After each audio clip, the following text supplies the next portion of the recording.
Okay, good evening, everybody. Hi, it's Shay, and it's a Friday night, and it has been quite a week for me. And I just got home, and I figured, why not hop on and hang out with whoever may happen to hang out on my stream with me?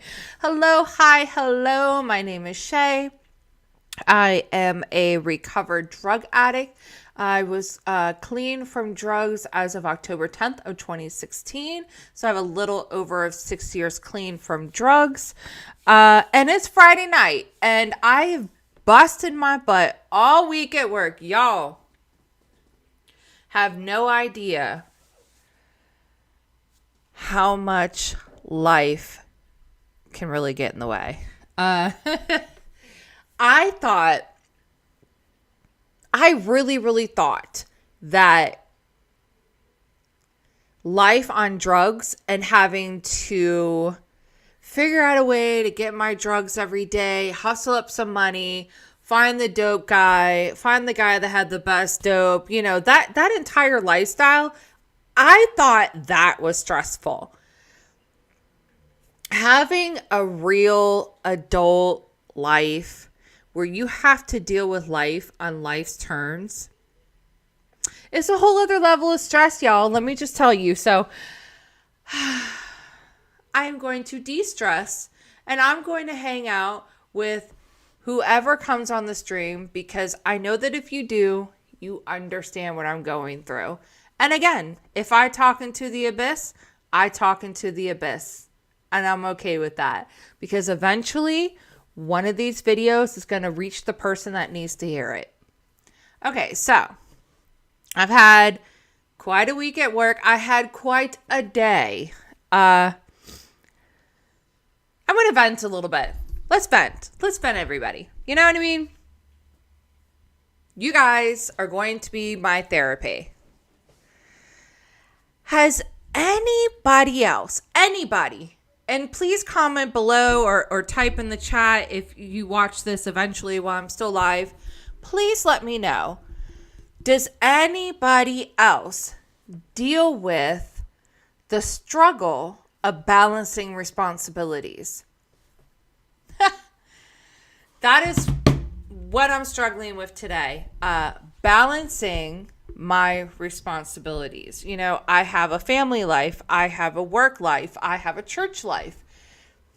And in each one of these different lives, hell, I even have a YouTube life. And all of these lives that I have and all of these different responsibilities that have been laid out on my plate by choice. I'm not going to say it wasn't by choice, but it is by choice. I know that I'm supposed to handle, right? But right now, guys, I am seriously struggling with being able to handle and balance everything. You can't keep everybody happy, No matter what you choose that may be best for you individually, I'm finding is letting somebody else down. No matter what I do. Right now, the balance that I'm struggling with is between my family life and my church life. So my blood family, they don't do the whole church thing, right? And I find that my connection with church and my spiritual family is very important to me. They provide me with something that my blood family is just not able to provide, right? As adults, we pull what we need spiritually, emotionally, physically, whatever it is. And that's why they are a part of our lives. We pull what we need from those situations, from those relationships. And I'm struggling because my family doesn't always understand the responsibilities that I have with my spiritual family. And my spiritual family doesn't always understand the responsibilities that I have with my blood family. So it has been a struggle. And it seems to be no matter what I choose, the other is always unhappy. The other is always felt like they are neglected.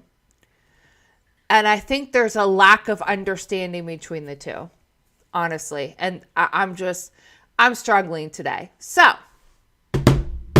I want to get back to my roots. I don't want to, because I'm struggling, and every time I struggled before in my 22 years of addiction, I would look for a way of quick relief.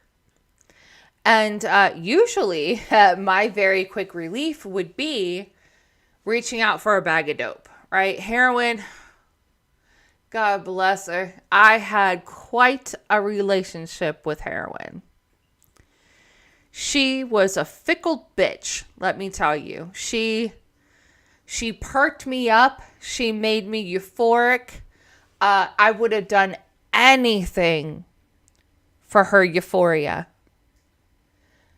But the euphoria that I would experience, the pleasant feelings that I would experience with her, always and inevitably came with a humongous letdown, a lot of pain.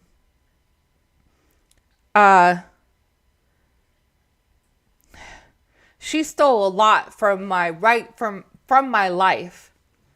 Heroin robbed me of a lot. So I want to keep that in mind. So I'm searching on YouTube. I'm looking. It is unbelievable how little stuff there is on YouTube about addiction. Addiction is just not something talked about on YouTube. It's really not a mainstream conversation. Unless you're like an AA or NA or you're inside those groups and you surround yourselves with 12-steppers. Other than that, it's just not a popular conversation point.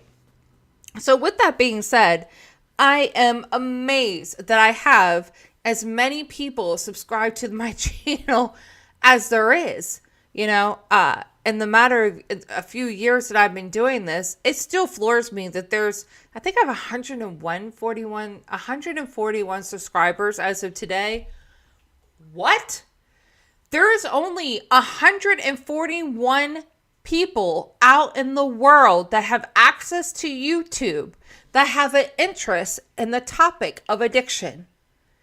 That right there, folks, is the reason why no matter how much money this costs me, no matter how much time this costs me, I maintain this channel. It's imperative that I do, because these conversations need to happen, especially in our current political environment. There's not enough people having these types of conversations. And I'm not the best communicator in the world. Let me tell you, I suck at communication. I'm terrible at it. But I'm not seeing really a whole lot of people that are having these conversations like this channel does. I've seen other addiction channels, and I actually ran across one last week. I forget her name, but hers is more surrounded by Christianity, which is a part of my story. I don't want to take away from that aspect of it. But I'm also a realist.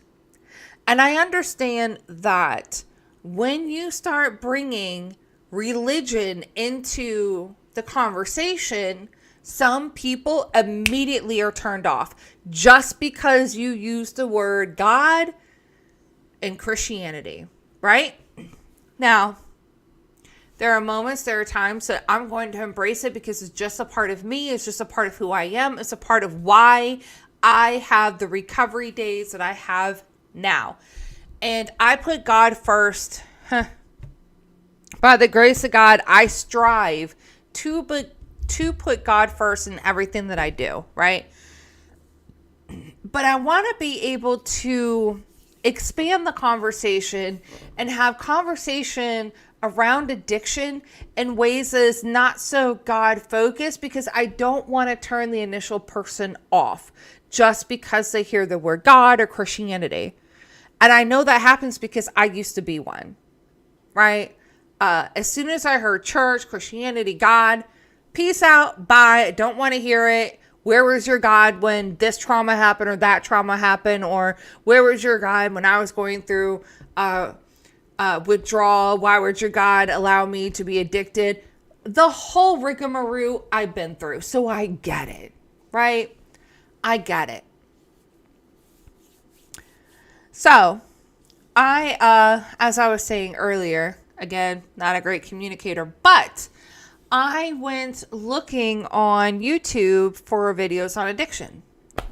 And again, not a whole lot of videos to choose from, but I found this video about 5 years ago. It was posted 5 years ago. And it's about how addiction happens. I haven't watched it. You know how I like to do? I do not watch videos before I hop on stream. I just find them and I figured I'll explore them with you guys while I'm on stream.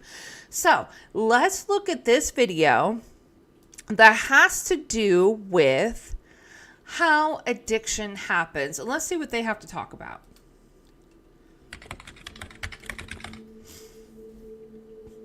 Young people are dying. Yes, they are. They're overdosing on heroin and fentanyl. Especially you wonder, fentanyl. how did this young person get to this horrible spot in life? Yeah. Let's turn back the clock.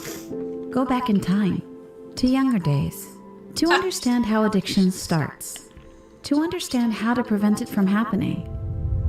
While each addiction's... Okay. You know how I do? I hear something, I have to get into it, right? I want to replay that a little bit back because I want to remember her exact words when she said what she just said, right?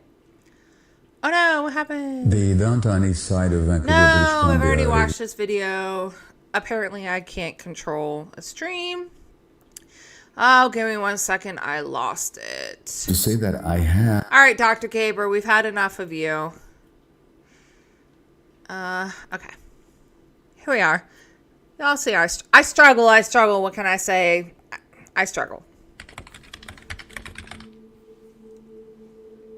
Young people are dying. They're overdosing on heroin and fentanyl. You wonder, how did this young person get to this horrible spot in life? That's the part that I want to stop at, right? Young people are dying. They are overdosing on heroin and fentanyl. And I wonder why that's happening. What was the last part that she said? Man, I do not have short-term memory. Heroin and fentanyl. You wonder, how did this young person get to this horrible... That's what it was. You wonder, how did this young person basically get to the point where they're overdosing on heroin and fentanyl? Now, maybe I got into the game early, and I'm pretty sure that I was in the whole drug abuse game as far as like heroin and fentanyl went early on in the stages of fentanyl. Although I know that towards the end of my 22 years of addiction, fentanyl was definitely laced in a humongous amount of my heroin. But it was not the majority of my 22 years. And this is how I know that God kept me, right? Because if I was out there now doing what I used to do, I would have definitely OD'd on this fentanyl and died. For sure. Especially the way that I would go. And I went hard, right? So thankfully, I didn't have to deal too much with the whole fentanyl thing. But I do remember my days of being my dealer's tester, right? My dealer, and I had a car at the time, which was amazing that I happened to still have a vehicle. But I had a vehicle, and my dealer at the time down in DC, he needed, one, somebody to drive him over to re-up, but two, he needed someone that could test the product for him. And the product at that point had way too much fentanyl cut, right? and I zonked out in the car. And the dealer went back up to the apartment, so there's too much fentanyl. They did some like rebatching, whatever, and that was the batch they ended up buying and ended up selling, right? But I'm digressing to my original point. My original point was, get it together, Shay. What makes a young person get to the point where they're overdosing on heroin and fentanyl? For me, trauma. Trauma was one. But there's a lot of people that deal with trauma, right? There's a significant amount of people. I think almost everybody in our current population has dealt with trauma in one way or another. And of course, everybody's level of trauma is different, right? We can play victim mentality. We can play who had the worst life and woe was me and that whole thing. And I'm not quite interested in that. But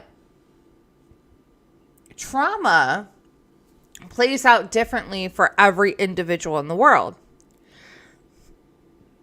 Some people can handle the trauma okay, and others not so much. And some people already had the life skills taught or embedded in them in order to handle trauma, and others legitimately have been traumatic since the day they were born and do not have the skills to deal with trauma in a healthy, productive, and positive impact to their life kind of way, right? I think I was the former of the two. I had trauma. I had a lot of bad things happen to me in my life, but I didn't have an example. I didn't have a healthy example, let's put it that way, of how you're supposed to deal with negative thoughts or emotional pain or sexual trauma, emotional trauma, physical trauma, abuse. That's what I'm trying to say.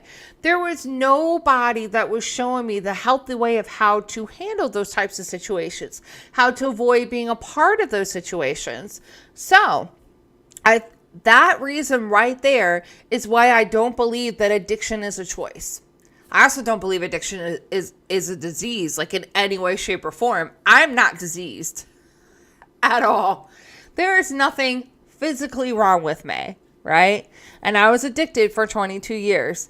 Yes, I had physical manifestations because I had the drug in my system, and the drug caused me to be physically addicted. But I am not inherently diseased, right? I had to relearn new coping skills. I had to relearn new life skills, cognitive behavioral therapy. I believe over trumps that disease argument, but it is also not a choice. Addiction is not always a choice. When you live in a traumatic environment, day in and day out, when it's all that you know, when there is no other example on how to deal with life as it comes at you, how to deal with abuse, how to deal with trauma, how to deal with mental illness, how to deal, period. There's no healthy example for you whatsoever. And you're living in misery every day. Guess what's going to happen? Drugs inevitably is going to be introduced to you, and you're going to gravitate to it because you need a modicum of relief from the trauma that you're experiencing day in and day out. Again, a modicum of relief when there is nothing else introduced to you. Mind you, our human brain that's up here in this cranium up here goes through a significant amount of changes and development over time, over life. This brain does not fully develop until you're 25 years old. 25. 25. That's a lot of years where other people in the world can fundamentally fuck you up. And I mean that, fuck you up as a developing adolescent, child, young adult. When you're not taught positive, healthy life skills to deal with things, inevitably you're going to turn to drugs because there's that immediate relief. And not only is it immediate, you can obtain it by doing other things, which inevitably leads to the cycle of addiction and so on and so on. I just did all that without transitioning my screen because I suck at streaming. But anyways, let's see what else this video has to talk about. Horrible spot in life. Let's turn back the clock. Go back in time to younger days to understand how addiction starts, to understand how to prevent it from happening. While each addiction situation is different, there are generally 3 ingredients. First, teens have a lot to cope with. Many Right? Teenagers are trying to figure out, who am I? Yeah. What is my identity? And there is stress. When teens were asked, they said the number one reason they used drugs was to deal with the pressures and stress of school. And some teens have to cope with stress at home. There could be emotional neglect. Okay. This right here, I'm telling you, I did not watch this video beforehand. I'm watching this, and I always watch all my videos with you guys live on stream. That's just what I do. It proves my theory. This right here, it's a response to stress, right? 25 years old is when your brain develops. And here we are as adolescents trying to figure out, how do I deal with all this stress? What's going on in my life? What the fuck? At least it was for me. I don't know. Let's get back to the video. Abuse, divorce, a family member with an illness, a family member who's addicted, the death of a loved one, money troubles, or other challenges. Many teens also need to cope with depression or social anxiety. In addition to a lot to cope with, some teenagers, through no fault of their own, have poor coping skills. Maybe their parent or parents have been caught up in their work or other family crises and do not even realize that their teenage child needs help. Maybe their parent or parents are struggling themselves and are simply not able to teach their kids how to constructively cope with life. And teens who experience day-to-day depression. There it is. There it is right there. You have parents or other adults that do not know how to constructively tell our adolescents how to deal with life, how to deal with stresses. Again, this takes me to my point. This right here is why you cannot say that addiction is a disease or a choice. To me, that negates both arguments completely. Both arguments are ill-founded, not thoroughly thought through, and they're lazy arguments, in my opinion. Let's exercise the brain, y'all. Let's take some context. Let's take ourselves out of our own unique situation. Let's be open-minded. Let's really, really, truly see what is going on in the world and be able to have empathy for others, to understand that not a lot of people in the world have the same type of lifestyle or opportunity as you have, right? And again, that disease argument or that choice argument is pure laziness, in my opinion. Or social anxiety may develop an unwarranted negative self-image. This can make it tougher to cope. The third ingredient to addiction that may be present is certain brain chemistry. There we go. Some people, by virtue of how their brain processes chemicals, get hooked easier. You can attribute this to your family tree, otherwise known as genetics. Genetic susceptibility doesn't have to be present. So just let's think about it, right? You are a young person or an adolescent, a teenager, a kid, whatever it is, right? you're under the age of 25 where your brain has fully developed. And you have addiction run in your family. For me, it came from my father with alcoholism and my mother with her sugar addiction. It doesn't have to be alcohol or drugs. It can be gambling. It could be diabetes. Diabetes could be a problem of addiction with like gluttony with food and sugar, etc. It could be all forms of addiction. And scientists have already proven that you can be genetically dispositioned to, that's a hard word, but you know what I'm saying, to addiction. When you are genetically susceptible to addiction through your family history or genomally or whatever that word is, you know what I'm trying to say. How are you supposed to deal with life? Because life is stressful. As I was saying at the beginning of my stream, right? Life, oh my gosh. Other people in the world, oh my God.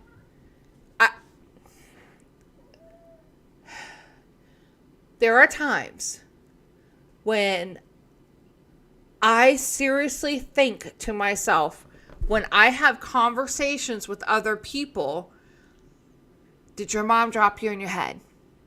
Like, are you seriously exercising your entire brain? Like, are you able to comprehend the words that are coming out of my mouth, right? And I feel like shit when I do that. Let me tell you, because I shouldn't judge. The Christian in me, I shouldn't judge others. I should accept them for who they are, accept where they are. The whole argument, right? And I've also been in a position where I was the one on the receiving end of that, right? Where I was not understanding what somebody else was telling me, but I also fought through it. But I think I'm digressing from my point. My initial point is life can be extremely stressful. So when you have somebody that's dealing with trauma, that's under the age of 25, who their brain has not fully developed, has no positive or healthy coping skills on how to deal with things, don't know how to gain those healthy skills, and then they're genetically susceptible to addiction, they're doomed. They're absolutely positively doomed. And we wonder why our kids are dying from overdose. We wonder why our kids are breaking laws to get our drugs. We wonder why we are locking up our children behind bars. We wonder why 6-year-old kids are killing their teachers. And that was just the most recent news story. I'm going to cry, y'all, but I'm telling you, this is so much bigger than just the addiction aspect of it. Our world is imploding. Our children are suffering. People in the world are suffering more than just the addiction. Let's get back to the video. Present for a teen to develop addiction, but it can increase their chances. All three of these pieces do not have to be present for addiction to happen. Any one piece, if strong enough, can lead a teen down the addiction path. There it goes. So how does addiction start? Any one piece. Here's what happens. A teen has a lot to cope with and poor coping skills. They try alcohol and drugs. Why Maybe wouldn't the brain you? chemistry causes them to be more susceptible. It's in the teen's brain political learns atmosphere. That, at least in the short term, the Or alcohol social, I or meant drugs social. gives them a way to temporarily neglect or forget the stresses in their life, which is a flawed way of coping. It That is. can become their identity. The party friend who is willing to try anything, or the friend who can get you drugs. It might give them a way to fit in socially and have fun. It might help them for a moment forget about their stress. The teen starts using alcohol or drugs more frequently.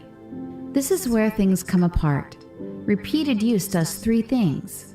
The teen's brain has learned that, in the short term, alcohol and drugs can help them cope. With repeated use, this bad learning loop becomes ingrained and deeper. The teenager gets to the point of automatically reaching for alcohol or drugs when they're stressed.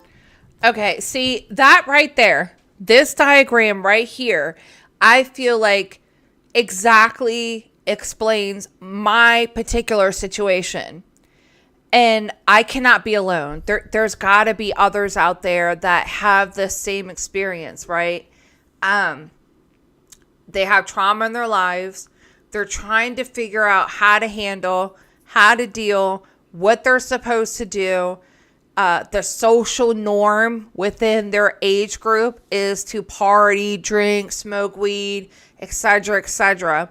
And you do that at such an impressionable age, and you realize that by doing that, you have sudden relief from your pain, from your suffering, from your trauma.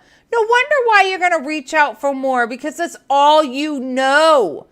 That's it. You don't know anything else. That is all you know about how to make it better.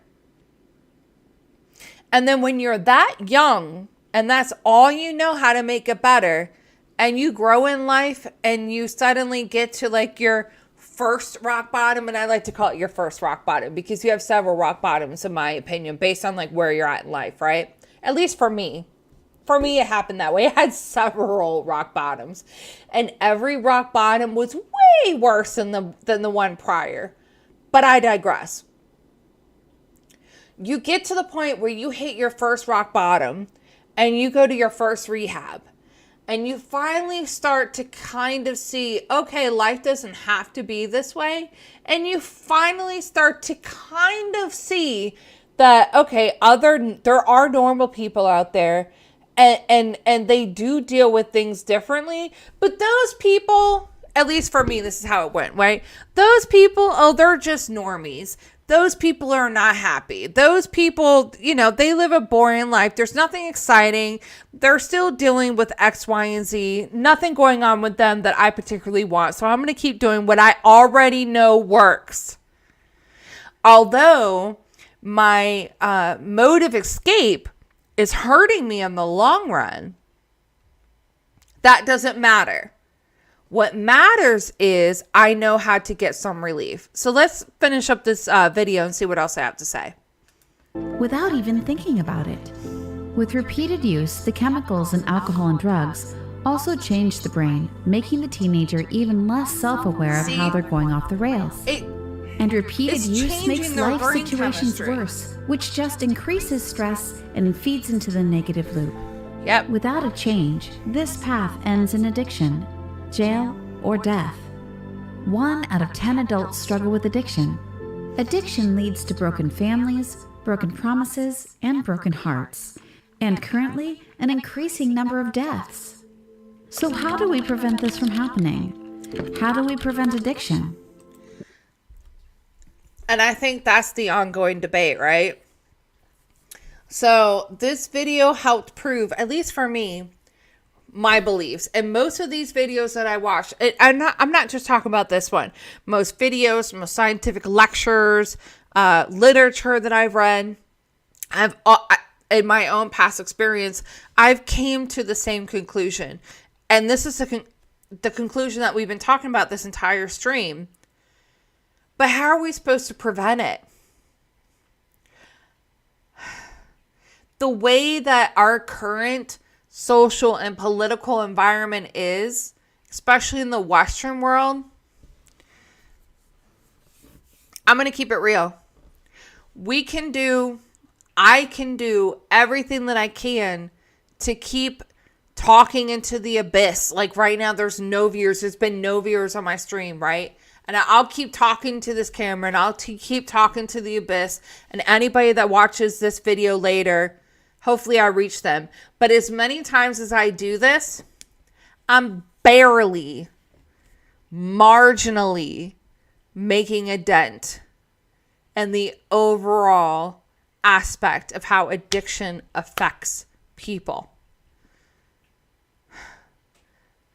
If you're suffering with addiction right now, the reality is, and this is just the reality, you can watch my videos and 20 minutes later be ready to do your drug of choice or your drink of choice or whatever it is again to have some relief.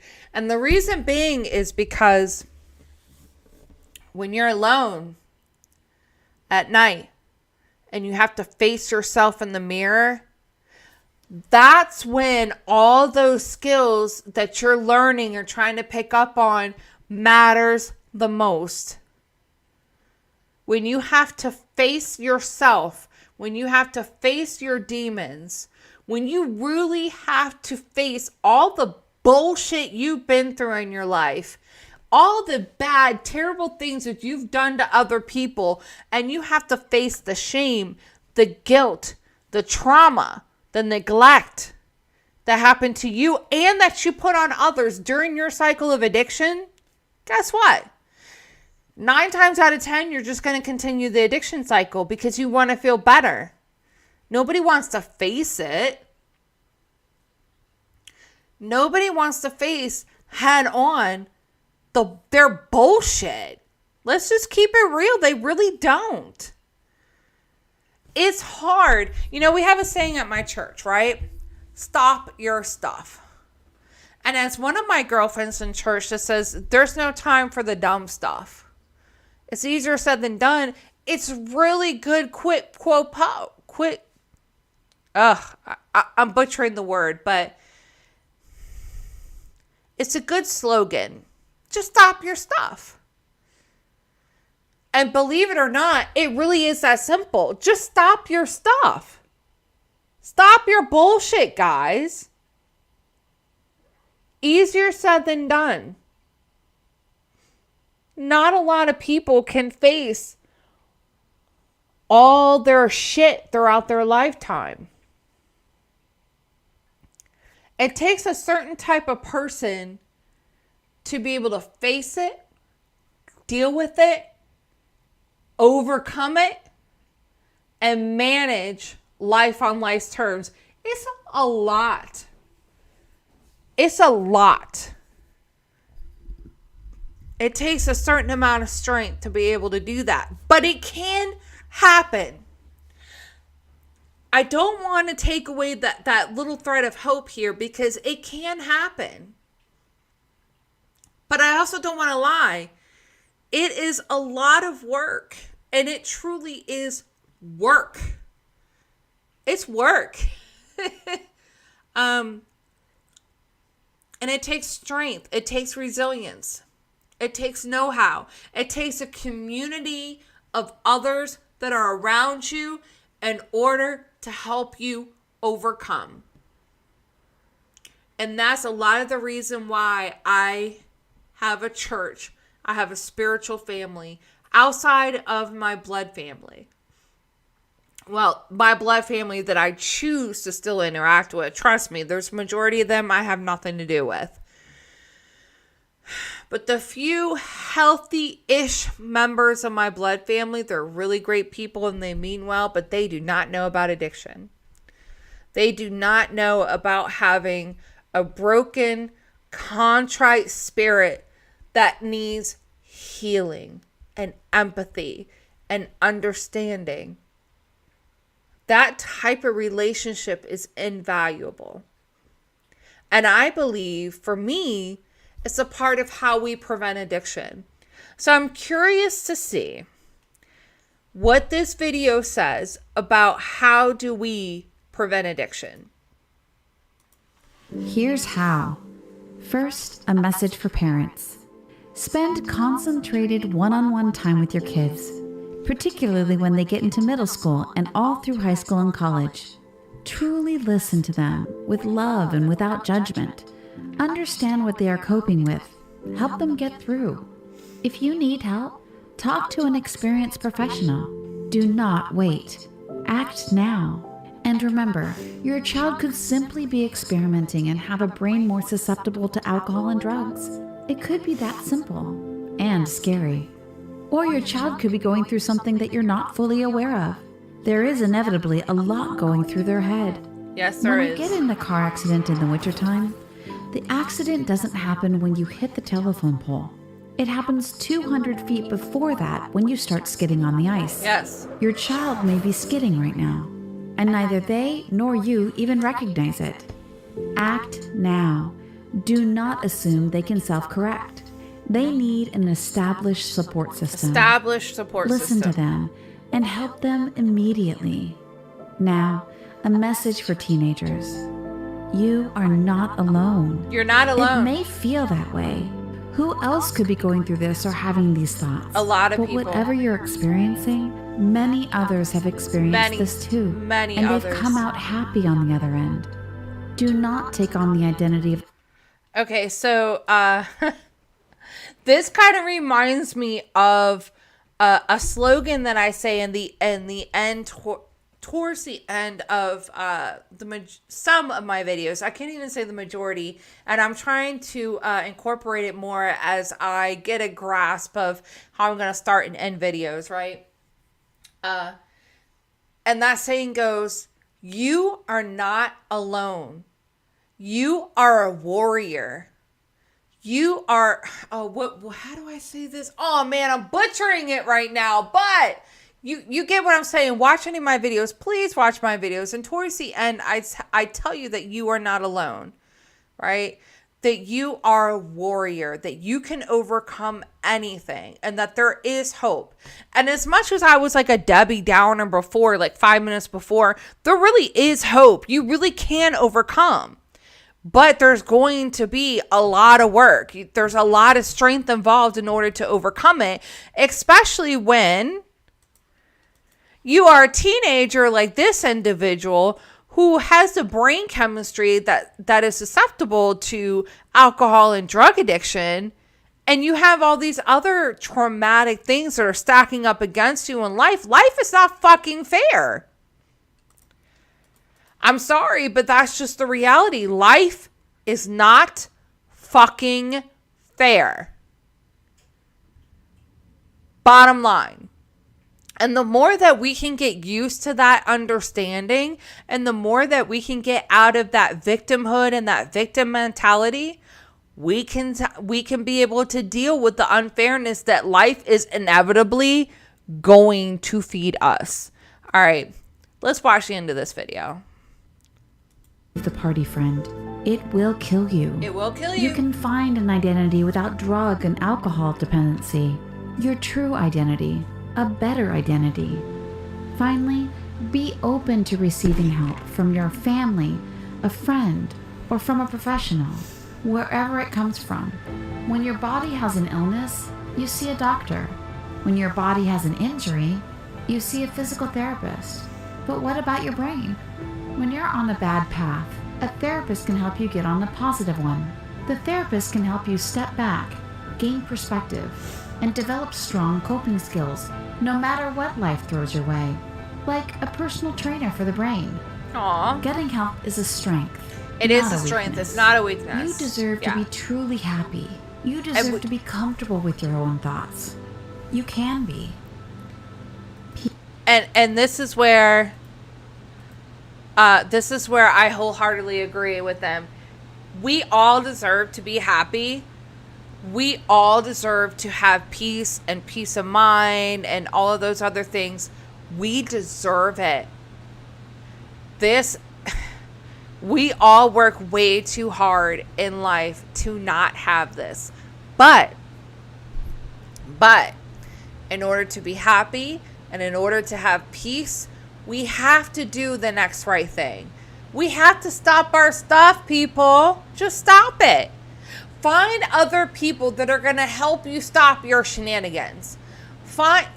And because there's a saying in the Bible that says iron sharpens iron, right? Find your iron in life. Find other people that are going to sharpen you. Find other people that are going to make you a formidable person to deal with in life. Find somebody else that's going to help you overcome. That, my friend, is having a solid support system. Guys, it's been great. Thank you guys so much for, I can't say anybody hung out with me. I talked to the abyss again. There's been no viewers live on my stream, but it's a Friday night, and I'm sure that there's many, many other things that you would rather do than hang out with this old recovering drug addict. But if you're catching me on the replay, thank you for joining me, y'all. And don't forget to be the change in the world that you want to see. Because again, you're not alone. You are a warrior. And all you need to be is the change. Until the next time, guys, be the change in the world that you want to see. Bye.